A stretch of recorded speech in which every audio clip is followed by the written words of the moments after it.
Je suis le bon berger qui donne sa vie pour ses brebis.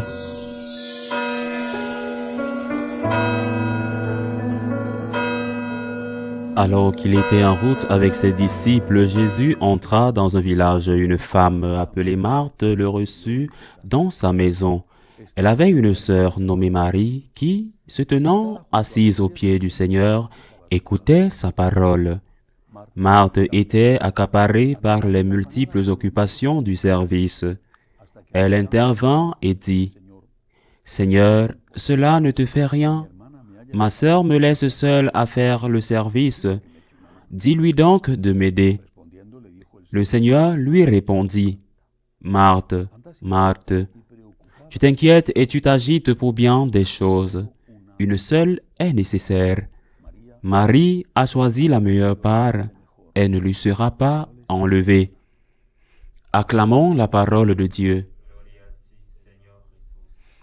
Aujourd'hui, l'Évangile nous donne à méditer une fameuse scène dont les protagonistes sont notre Seigneur, Marthe, et directement sa sœur Marie. Je crois que la phrase de Jésus, « Marthe, Marthe, tu es inquiète et nerveuse pour tant de choses », est une phrase dans laquelle nous pouvons tous, ou du moins la plupart d'entre nous, et certainement moi, nous reconnaître. Parce que Marthe ne gronde pas Marie, qu'elle a sûrement, ou peut-être déjà grondé, elle gronde Jésus. Marthe va contre Jésus, non pas contre sa sœur, indirectement contre sa sœur, parce que Marthe a dit à Jésus, « Cela ne te fait rien que ma sœur m'ait laissée seule. » Et une critique du Christ. Elle ose critiquer le Seigneur. Premier enseignement. Quand tu ne comprends pas quelque chose dans le comportement de Dieu, dans ce qui t'arrive, dans ce que Dieu veut ou permet, quand tu ne comprends pas quelque chose, est-ce que tu t'adresses à Dieu avec colère, en te plaignant, en faisant des reproches, ou est-ce que tu dis, « Seigneur, je ne comprends pas. Je ne comprends pas. Pourquoi? Mais tu es Dieu et je ne suis pas Dieu. Et tu as une vision des choses qui n'est pas la mienne. Alors, Seigneur, j'accepte de ne pas comprendre tes projets parce que c'est normal. Tu es Dieu, je ne suis pas Dieu. » Le Seigneur voyait Marthe. Il la voyait comment elle travaillait dur et comment Marie écoutait.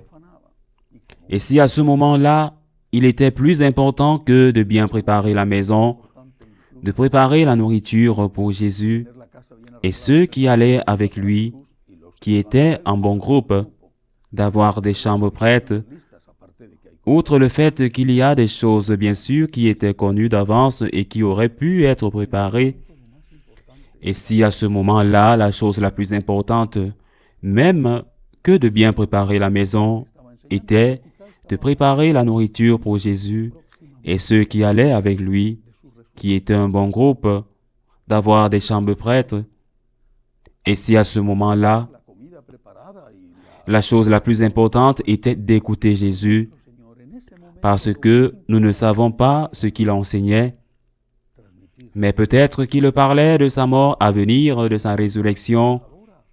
Et pour notre Seigneur, même s'il avait besoin de préparer la nourriture et la chambre, pour notre Seigneur, à ce moment-là, le plus important était de transmettre son message. Et cette bonne femme travailleuse ose reprocher à Jésus ses critères et lui dire qu'il doit changer ses critères. C'est lui qui doit changer ses critères. Pourquoi? Parce qu'il est plus important de préparer la nourriture que la prière. Premier enseignement. Donc, est-ce que j'accepte le mystère? Est-ce que je l'accepte? Quand je ne comprends pas, et en général quand je ne comprends pas, c'est quand ça va mal. Personne ne fait de crise quand ça va bien. Ou alors on fait une crise, mais pour une autre raison, pour le succès. Mais quand je ne comprends pas, est-ce que j'accepte le mystère? Est-ce que j'accepte que Dieu est Dieu et que je ne suis pas Dieu? Premier enseignement. Deuxième enseignement. Je me souviens d'une conversation avec un évêque ami, il y a quelque temps, qui m'a parlé de la crise que traversent certains prêtres de son diocèse. Et il m'a dit qu'ils étaient tous des travailleurs acharnés, très acharnés, et qu'ils avaient réalisé d'importantes œuvres de réforme dans l'Église, des œuvres sociales, mais qu'après un certain temps, ils s'étaient refroidis et avaient commencé à avoir des relations avec des femmes, des relations interdites pour un prêtre, ou étaient tombés dans l'alcool, avaient perdu le sens de leur vocation et avaient demandé à quitter le sacerdoce. La réponse, tous les deux, était évidente.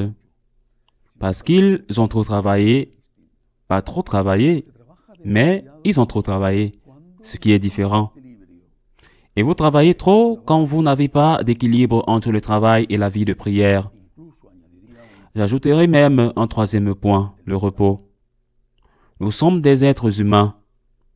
Nous sommes des êtres humains qui ont besoin de manger, de se reposer, de travailler et avant tout de prier.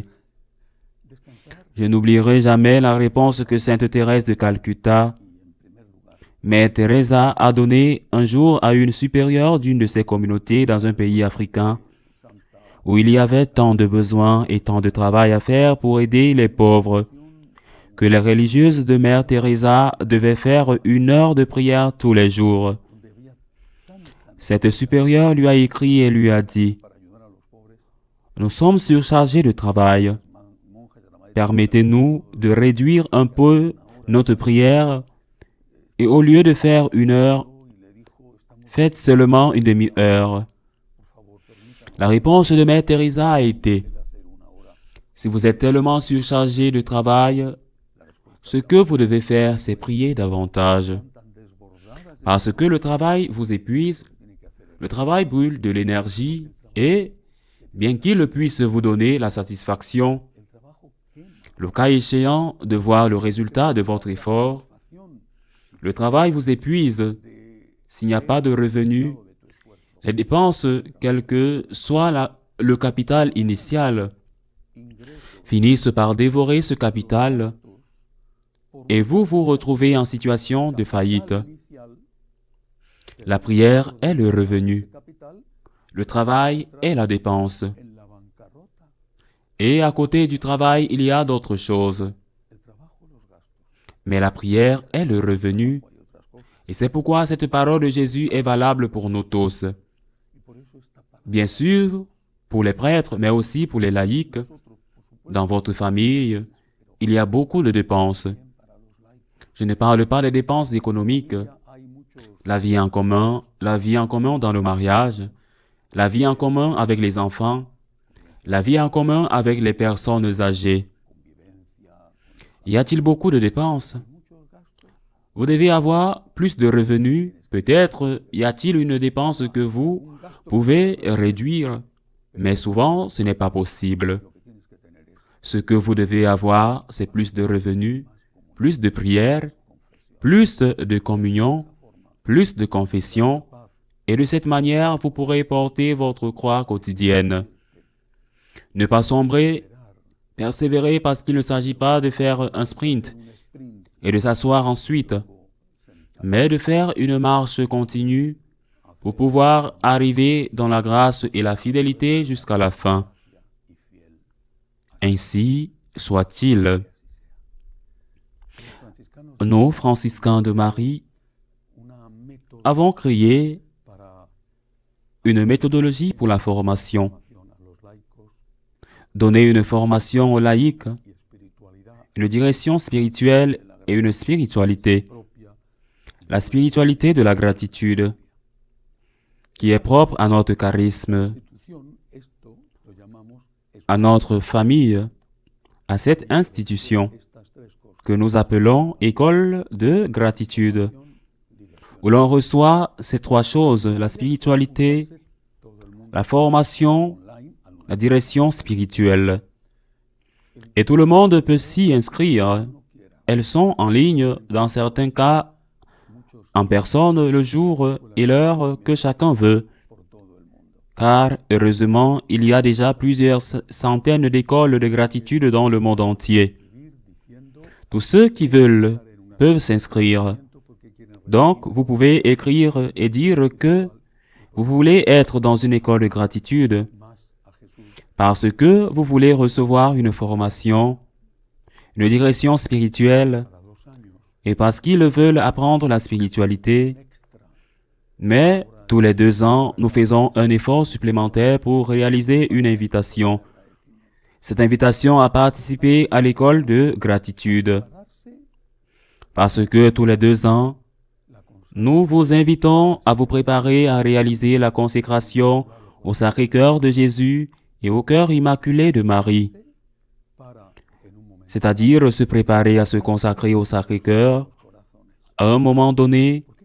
Pourquoi tous les 2 ans et pas tous les ans ou tous les mois? Parce qu'il nous a semblé que la consécration ne peut pas être un geste ou un simple acte sentimental que l'on fait et que l'on oublie ensuite, mais qu'il faut bien se préparer. Aller pas à pas en assumant les conséquences de cette consécration et puis avec cette formation, faire la consécration et y persévérer. Et c'est pourquoi nous avons élaboré ce que nous appelons une Via Lucis, non pas Via Crucis, mais Via Lucis, le chemin de la lumière, mais qui consiste comme la Via Crucis en 14 stations, 14 mois, chaque mois un point pour avancer petit à petit dans la consécration, jusqu'à ce que le 8 décembre de l'année prochaine, dans 14 mois à partir de maintenant, le 8 décembre de l'année prochaine, en la solennité de l'Immaculée Conception de Marie, nous puissions faire la consécration. Faire la consécration et l'oublier? Non. C'est à cela que nous nous préparons à faire la consécration au sein d'une famille spirituelle, à continuer à être consacrés au Sacré-Cœur. J'attends beaucoup de gens se plaindre de tout, du temps du gouvernement de l'Église. J'attends beaucoup de gens se plaindre, mais très peu de gens sont capables de dire à Dieu, me voici, compte sur moi, que puis-je faire, Seigneur? C'est toi et non moi qui sauve. Mais Seigneur, tu as voulu compter sur nous comme tes collaborateurs. Me voici, Seigneur. Je veux me consacrer à toi pour que tu puisses compter sur moi, pour évangéliser, pour nourrir les affamés, pour enseigner à ceux qui ne savent pas. Me voici, Seigneur. Me voici, Seigneur. Ce me voici est la consécration et cette consécration doit être préparée. Si vous êtes intéressé, écrivez à l'adresse électronique qui apparaît à l'écran. Que Dieu vous bénisse. Je vous remercie.